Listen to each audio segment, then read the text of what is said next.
Pila-pila lang, lahat mabibigyan. Huwag magtulakan. Yan. Full charge lang natin sila lahat para hindi na tayo mag-top balance. Matagal pa naman dumating yung BMS, tapos yung case galing China pa. So yan. Tapos may balancer na tayo dito. So lalagyan din natin siya ng balancer. So, bali 12 volts, 100 AH yung magiging battery nung ating sasakyan. Mas mura pa rin siya kaysa bumili tayo nung tag 13 to 15k nung kagaya nung stock na nakalagay na 66 amps lang yung capacity niya. So mas mura to, mas magaan, mas maliit, pero mas mataas yung capacity. Tapos yung nakuha natin BMS hanggang 1100 ampere ba o 3000 ampere ang cranking current niya. So yan, tignan natin. Ayan, full charge na yung ating contestant number 1. Oh, sino na naman yun? Maingay na yan. Okay, lipat na natin tong kanyang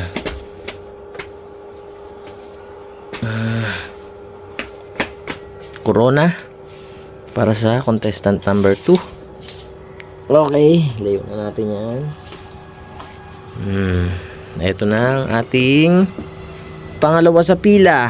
Medyo matagal din kasi 100 amps din to, tapos 40 ampere lang yung ating charger. So banat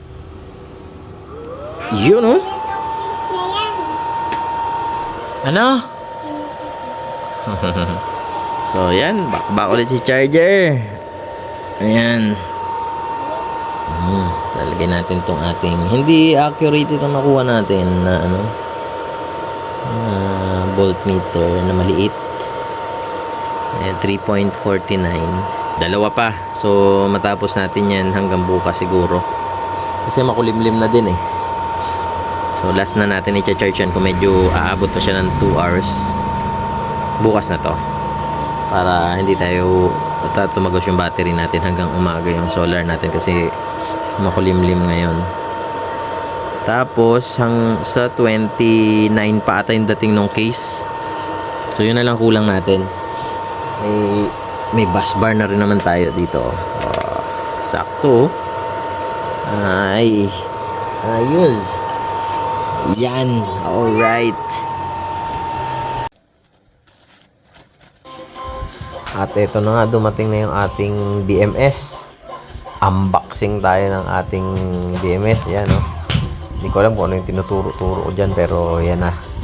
Siyempre, salamat Shopee. S-Pay later. Yun, may maingay. Ayan yung ating BMS na gagamitin sa ating battery pack na 12 volts 100 AH para sa ating sasakyan. So yan, oh. Yun, kapal din ang heatsink niya. Ito ay kaya mag-crank ng 600 to 900 amps na instantaneous. Tapos 120 amp ang kanyang continuous current. So yan, meron pa siyang ayun, no, sa temperature.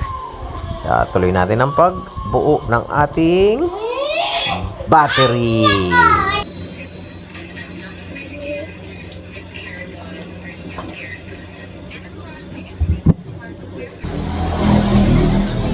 Tapos na natin i-charge ang mga battery na 100% natin lahat ng ating battery. Ito may ngayon nag-vlog si Daddy. Na-scan natin yung QR, no? Medyo nahirapan tayo mag-scan ng QR nung nakaraan. Tapos chinat natin si seller kasi ayon kay Gemini 2018. So chinat ko si seller, sabi niya ito yung i-try mong scanner. So nung tinesting natin, ang lumabas ay March 2026 ata yun. Oh, ito yun, oh. Ting! Yan. Yan siya. So ito, buuin natin siya ngayon. Oh, yan. Hindi na natin siya itatap balance kasi lalagyan naman natin siya ng balancer. So lalagyan natin siya ng 5 amps na balancer. Kaya-kaya niya na yun kasi Hindi naman siya yung charge discharge kagaya ng mga solar sa bahay. So 3.51, 3.35, 3.35 at 3.62. Ito kasi yung bagong charge, 3.62 pa siya. So hindi pa siya dun sa resting voltage niya na 3. Yan. Para pagsalpak natin dun sa sasakyan, nandito side yung positive niya. Ito. Kasi yung case na pinili natin, ganun din eh. Ilong natin ito dito. So 6 volts na to. Dito. Ayan. Meron na tayo dito 9 volts. Tapos i-connect natin ito dito para makabuo tayo ng 12 volts dito sa dulo-dulo. Testing natin kahit wala pa siyang tawag dito tornilyo nut.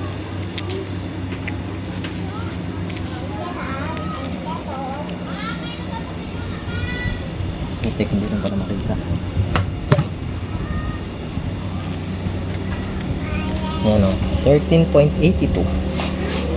Ayan, tapos na natin ang ating 12 volts 100 AH battery. Ito ay para sa ating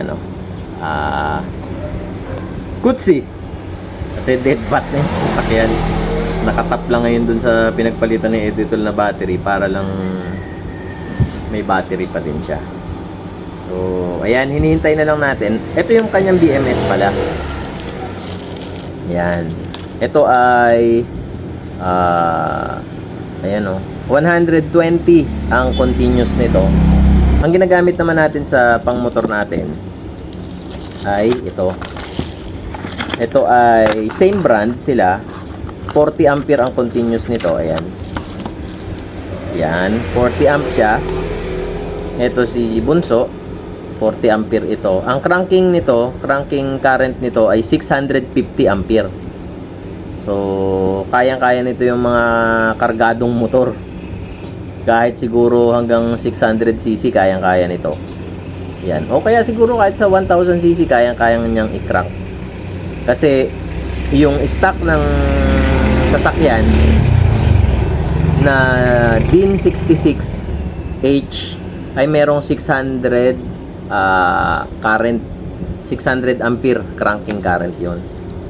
So yung sasakyan natin kasi merong stop and go na feature. Nakakainis nga din minsan pag nakakalimutan ko, pag humihinto namamatay. Medyo malakas talaga sa battery yun kasi pag na-stop ka ilang seconds mamatay. Pero meron naman siyang button para ma-disable siya. Kaya lang minsan nakakalimutan. So hindi pwede daw yung mga sabi ng sino nga nagsabi nun, basta nabasa ko din na hindi pwede yung ordinary na battery na 66 ampere lang. Dapat ay yung H, may H siya. Basta yung ano kasi, yung nakakabit doon na brand ay M-Track. Sinearch ko siya eh, M-Track DIN 66H. Nakakita ako noon nasa 13 plus, tapos may isang brand na nasa 15 plus naman. So sabi ko nga, kaysa bumili ako noon, parang namamahalan ako eh. Tapos di mo pa mautang sa Shopee. Eto, SPay 6 months, ay 3 months, 0%. Utang ka pa. Pero may charge din naman si GCash, di ba? Pero at least, konting-konti lang yun. At utang. Yun ang mahalaga doon. Utang. Ito, utang din. Ginamit ko yung SPay ni Mrs. Para lumaki-laki ng konti SPay niya. SPay ko kasi nasa 80k nata. Tapos, yung case, doon din kay Mrs. So, ito na siya. Yan, connection niya. Ito yung negative side natin. Ito yung positive natin. Kasi, yung sa sasakyan, oo, pag nasarapan ako, nandito yung positive side niya. So, dito na natin nilagay. Tapos, yung battery naman, nandito na rin yung positive side niya. Para maliit, maiksing wire lang yung kailangan natin. Tapos, maglalagay tayo ng balancer. Ito yun. 5 amps na balancer. Ayan. Ito yung balancer na 5 ampere. So, ganito kalalaki yung wire niya. Dapat nga ang ginamit ko na lang yung ginagamit ko sa sa power station, yung 33140 kasi mas mura yon. Yun nga lang, mas marami kang ibabalance na cell kasi nasa ilang cell yung kailangan mo para sa 105 kasi 15 amperes lang yun, so ilang piraso yun. Ang ano din doon, kagandahan nito, mas mataas yung discharging current nito kumpara doon. At isa pa, 4 lang silang ibabalance mo. Sa isang banda naman, dito kagaya ng battery ng solar na full charge, tapos discharge, full charge, discharge, na kailangan mabilis mo siyang mabalance. Yung sasakyan naman, pag naka-steady yun na ganun, tapos full charge siya, magbabalance siya ng kusa eh. Dapat pala yun na lang binili ko, no? Kaya lang, isang problema pa doon, cash kasi yun eh, wala tayong pangkas niya. Kaya okay na to. Kasi ito, so magaan lang, ayan. Kaya nga buhatin ng hindi mo hinahawakan, ipit kamay lang. 100 AH to. So medyo masarap magganto-ganto. Ang next ko dito na pag-iipunan ay yung mga battery ng Luistro na naman tayo. Yung battery ng ng solar natin. Yun naman medyo gusto makabuo ng 24 volts na 200, at least 200 AH o 300 AH depende sa budget. Kung 200 pautay-utay, pagka nakabuo ng 200 sa susunod 200 ulit. Gusto nang palitan yung mga battery kasi halos lahat ng battery na nakalagay doon ay second hand. Nabili ko ng sira, ni-repair ko, inayos ko, nagawa ko hanggang mabuo ko ng 700 AH ngayon, 24 volts, 700 AH. Kaya naka full solar kami.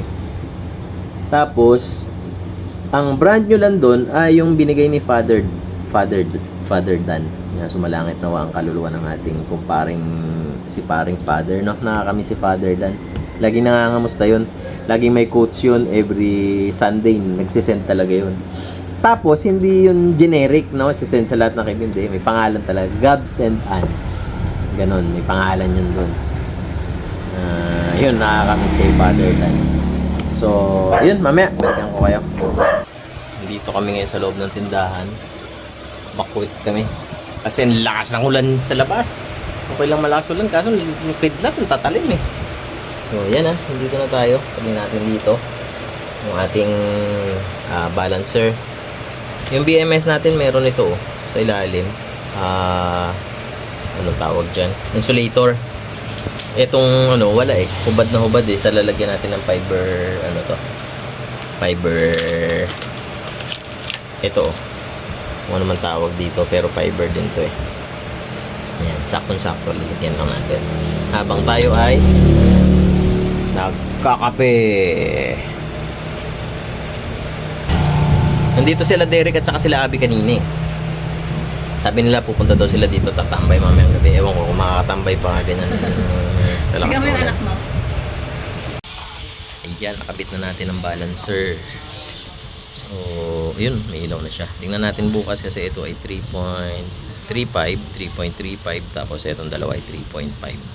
So, tingnan natin kung mababalance niya bukas. Check na natin ngayon. Ito yung BMS. Kabit natin mamaya. Yung isa nagbibilang ng alkansya. Naghirap na talaga, kailangan na natin magbiyak ng alkansya. So, testing natin. Alin? Ayan, 3.35. Next, itong kabila is 3.49. Ayan, nag-start na siyang mag-balance. Kasi 3.5 yan kanina eh. 3.48. Ayan. Bilis na mag-balance ah. Ihahabol niya yan dito lahat at gagawin niyang 3.35. So, malamang bukas lang 3.35 na lahat yan. So, ito yung ating BMS. Kabit na rin natin mamaya or bukas. Tapos balot natin ito ng ganito. Fiber plyboard. Plyboard ba tawag niya, no? Ayun. So, ayan. All goods na to. Tapos, case na lang antay natin. Tapos, ito yung ating connector para sa ating positive.